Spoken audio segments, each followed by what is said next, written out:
무엇인가요? ADHD는 Attention Deficit Hyperactivity Disorder라는 영어 진단의 이제 약자고요. 우리나라 말로 하면 주의력 결핍 과잉 행동 장애 이렇게 할 수 있습니다. 쉽게 이제 설명을 드리면 선천적으로 주의 집중력이 부족한 사람이 그러한 특성 때문에 일상생활에 이제 문제가 생길 때 붙는 진단이라고 할 수 있죠. 주의 집중력이라고 하는 건 다른 말로 하면 이제 조절 통제력이에요. 조절 통제력, 말, 감정, 생각, 행동 이런 것들을 조절하고 통제하는 힘입니다. 사람이 태어날 때 모든 능력치가 다 똑같지는 않습니다. 따라서 이 주의 집중력이라고 하는 것도 좀 우수한 그런 사람들이 있는가 하면 좀 부족한 그런 사람들도 있죠. 그렇게 이제 주의 집중력이라는 부분이 다른 인지 기능에 비해서 그리고 다른 이제 능력에 비해서 좀 부족하게 태어나서 그런 것 때문에 이제 일상생활에 문제가 생기는 경우가 있는데 이제 그럴 때 ADHD라고 하는 거죠. 조절하고 통제해야 되는 대상이 되는 특성들, 말하자면 뭐 조용하냐, 시끄럽냐, 활동적이냐 아니냐 이런 그 조절 통제력 이외의 특성들 때문에 ADHD는 이제 실생활에서는 다양한 모습으로 나타납니다. 활동적이고 뭐 간섭하기 좋아하고 이런 친구들이 그런 행동들이 잘 조절되고 통제되지 않으면 이제 학교에서 뭐 시끄럽거나 주위 친구들하고 자주 부딪히거나 혹은 선생님에게 이제 지적을 자주 받거나 이런 행동들로 이제 문제가 생길 수 있고요. 조용하지만 좀 주의력이 부족한 친구들은 이제 자기 해야 될 일을 좀 놓치거나 물건들을 잘 잃어버리거나 정리정돈이 좀 안 된다거나 이런 식으로 이제 자기 관리가 안 되는 문제가 드러날 수 있습니다. 그래서 보통은 이제 ADHD 그러면 굉장히 막 부산스럽고 가만히 못 있고 옆에 친구도 괴롭히고 싸우고 뭐 이런 것들을 떠올리기가 쉽지만 그런 것들은 이제 활동적이고 외향적이고 간섭하기 좋아하고 이런 친구들이 그런 행동들이 잘 갈무리 되지 않으면 어려서부터 주변 친구들 그리고 주변 환경과 이제 마찰이 생길 수 있기 때문이에요. 아무래도 어려서부터 이제 마찰이 생기고 그런 것들이 주변 사람들, 뭐 선생님이 됐든 부모님이 됐든 이제 문제다라고 인식하게 되면 그때 이제 병원을 찾아오는 경우들이 좀 더 이르기 때문에 그렇게 이제 활동적이고 외향적인 성향을 가진 친구들이 그런 것 성향이 잘 조절되고 통제되지 않으면 좀 더 빨리 발견이 되고 그렇기 때문에 ADHD는 그렇게 좀 부산스럽고 많이 움직이고 누굴 괴롭히고 이렇게 인식이 되기 쉽지만 반드시 그런 것만은 아닙니다. 나 혼자 그냥 조용히 물건 들이고 정리를 못하는 친구들은 어려서 그냥 좀 늦대나 좀 크면 나아지거나 이런 식으로 이제 기다리시다가 이제 좀 더 나이가 먹었을 때 병원을 찾아오게 되는 경우도 있죠. 그렇게 이제 자기 조절력이 부족해서 이제 문제가 생기는 경우 이럴 때 이제 그것들을 이제 치료적으로 개입을 하게 되는데 그것을 이제 치료를 꼭 해야 되냐 이런 이제 생각을 좀 해볼 수 있죠.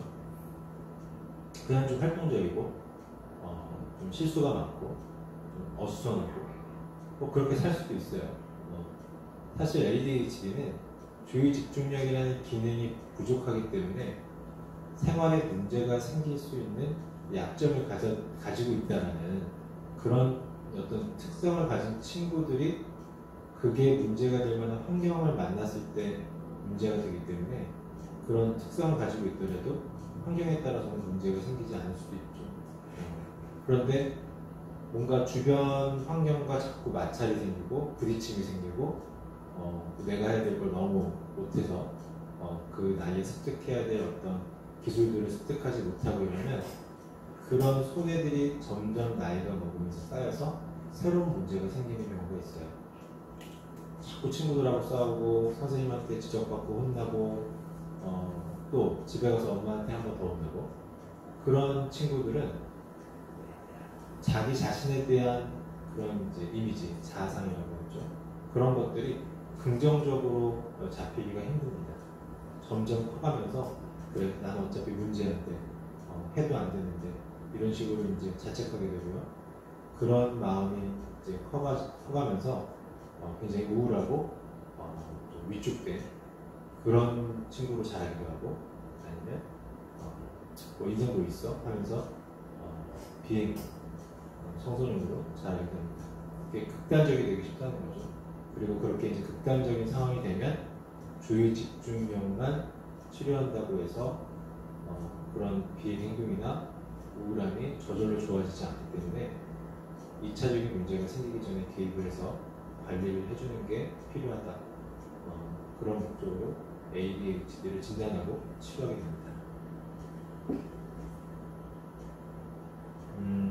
두 번째는 이제 약물 치료에 대해서인데요. ADHD는 앞서 말씀드린 바와 같이 이제 선천적인 발달의 문제를 가지고 있는 질환이에요.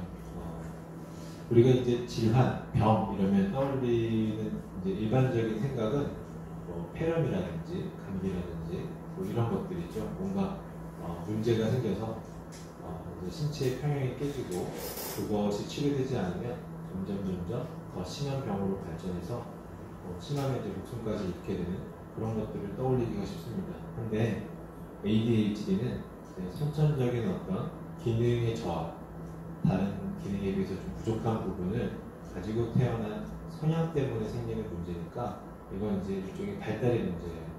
쉽게 이런 성향이 바뀌지가 않습니다. 뭐 물론 이제 요즘에 그런 그 주의 집중력을 근본적으로 향상시킬 수 있다라고 광고하는 치료들이 있긴 있어요.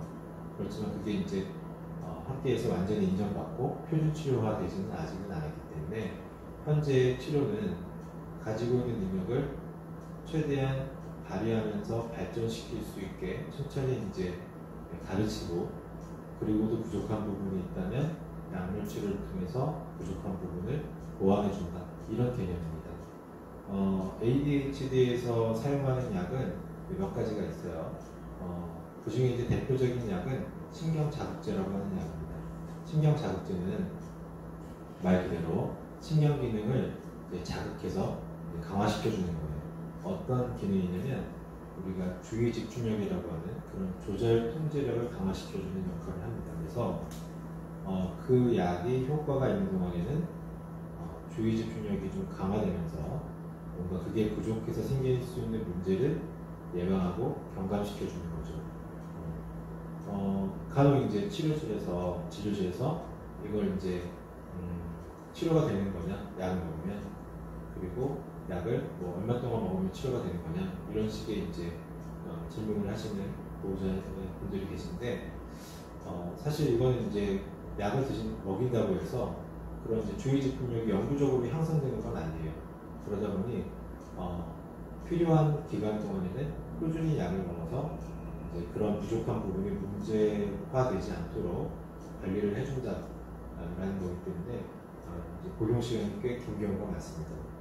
1년 이상은 기본이고 몇 년간 이렇게 복용을 하는 경우가 있어요. 그래서 약이라고 하는 거는 뭐 감기 걸렸으니까 혹은 폐렴에 걸렸으니까 뭐 3일간 약 먹고 회복됐다 이런 거라기보다는 이제 문제가 생기는지 안 생기는지를 점검해 가면서 약이 됐든 다른 약물 치료가 됐든 꾸준히 적용해서 아이에게 2차적인 문제가 생기지 않도록 관리를 해주는 게 중요해요. 그래서 치료는 약물 치료, 뭐 비약물 치료, 그리고 또 관리 이런 것들이 이제 같이 병행이 돼서 꾸준히 이어져야 됩니다. 그래서 이제 그 신경자극제라고 하는 약의 제일 흔한 부작용은 이제 입맛이 떨어지고 잠이 깨는 거예요. 종종 이제 그 다리, 뭐 머리가 아프거나 속이 안 좋다거나 이런 부작용을 호소하는 친구들도 있지만 보통은 이제 큰 부작용 없이 약을 먹고 도움을 받곤 합니다. 근데 이제 어떤 이득에 비해서 너무 부작용이 큰 경우에는 약을 먹지 못할 수도 있어요.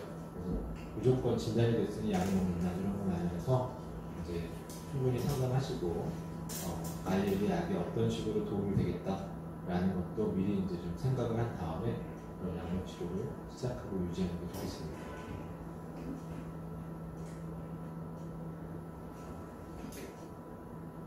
약물 치료와 병행하면 좋은 치료. 이제 비약물 치료라고 할 수 있겠는데요. ADHD의 비약물 치료로 이제 교과서에서 권고하는 치료는 행동 치료예요. 행동 치료. 행동 치료는 이제 크게 부모 교육과 기술 훈련 이렇게 두 가지를 이제 꼽는데요. 부모 교육, 기술 훈련 그걸 이제 묻혀가지고 설명을 드리면 이런 거예요. 이제 선천적으로 좀 주의 집중력, 조절 통제력이 부족하기 때문에 그게 좀 부족하다는 걸, 우리 아이가 그게 좀 부족하다는 것을 인정하는 게 중요하다.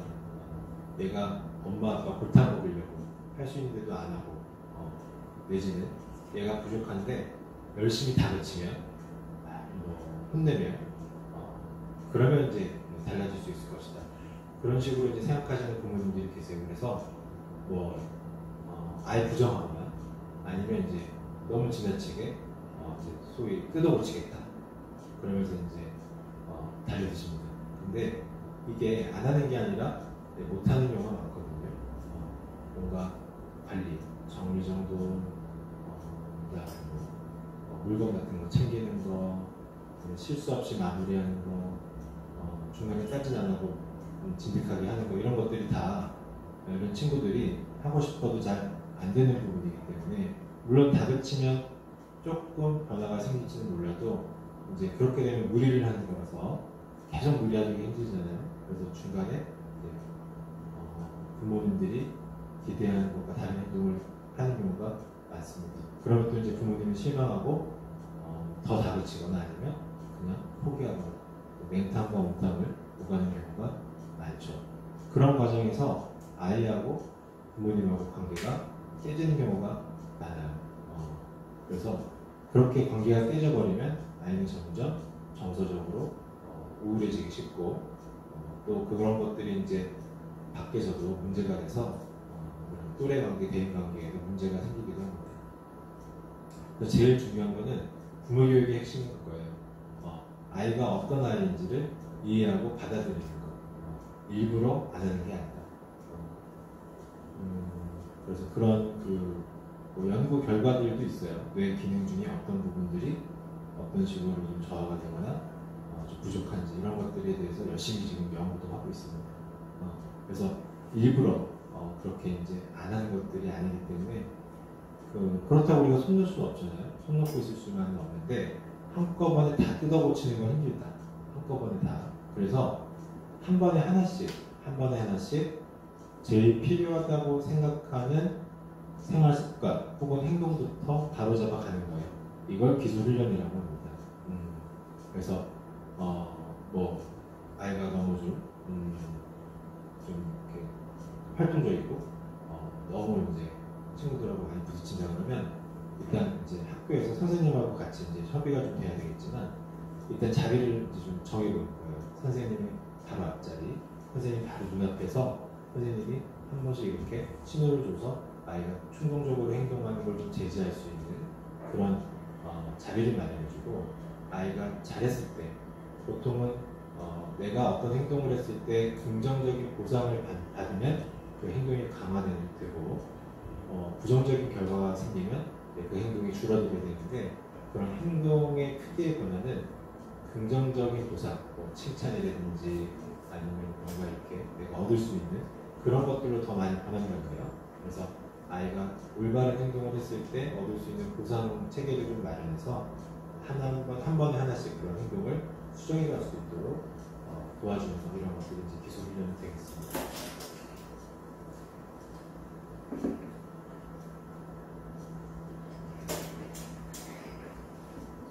고학년이 되면 저절로 좋아지기도 하나요?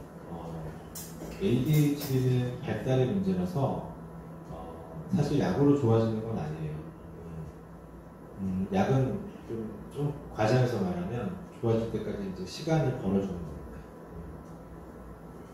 아이가 이제 뇌가 발달해서 그런 이제 부족한 주의 집중력이 성장한 경우는 성인이 될 때까지 한 절반 정도 봐요. 뭐랑 좀 비슷하냐면 어릴 때 이제 키가 작았는데 커서도 계속 키가 작을 거예요. 뭐 그럴 수도 있고 아닐 수도 있죠. 어릴 때 키가 작은 친구들이 커서도 키가 작게 되는 경우가 좀 더 많기는 하지만 자라면서 충분히 따라잡고 혹은 키가 크게 되는 경우도 분명히 있을 거예요. ADHD도 마찬가지입니다. 어려서 그런 주의 집중력이 좀 부족한 친구들이라 하더라도 자라면서 변할 수 있어요. 청소년기까지 한 30% 정도가 따라잡는다고 얘기를 하고요. 이제 성인이 될 때까지는 절반 정도가 따라잡는다고 얘기를 합니다. 그래서 이제 성인이 돼서도 주의 집중력이 상대적으로 부족한 절반 정도는 생활에 문제가 생기기도 하고 좀 아닐 수도 있죠. 환경이 달라지니까. 그렇게 해서 성인이 되어서도 주의 집중력이 부족하고 그것 때문에 이제 문제가 생기는 상황이 지속되면 그때는 성인 ADHD라고 해서 요즘에는 그런 분들도 치료를 하고 있습니다. 자, 어떻게 도와주는 게 좋을까? 아까 잠깐 말씀드렸는데요.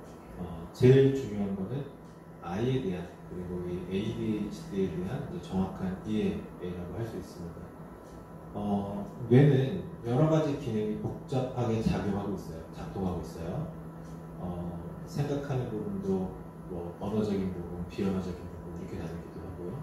그다음에 생각하는 힘, 그다음에 조절하고 통제하는 힘 이렇게 나누기도 합니다. 뭐 감정, 생각 이렇게 나누기도 하고 여러 가지 기능들이 복잡하게 작동하고 있는데 사실 ADHD라는 것은 그런 여러 기능들 중에서 주의 집중력이라고 하는 조절 통제력이 부족한 경우에 그 얘기는 아이에게 좀 부족한 부분이 있다고 하더라도 다른 건강한 부분도 많이 있을 수 있다는 거죠. 그래서 첫 번째 ADHD라고 진단받은 친구라 해서 얘는 이상한 애구나, 뭘 해도 안 되는 포기해야 되는 가구나 라고 낙인 찍지 않는 게 중요합니다. 여러 특성들이 있는데 그 중에 하나가 좀 다른 친구들하고 다르다고 해서 전체가 비난받을 필요는 없죠. 한데 그런 다른 특성을 이해하고 그런 특성이 문제가 되지 않게 도와주는 것이 중요해요.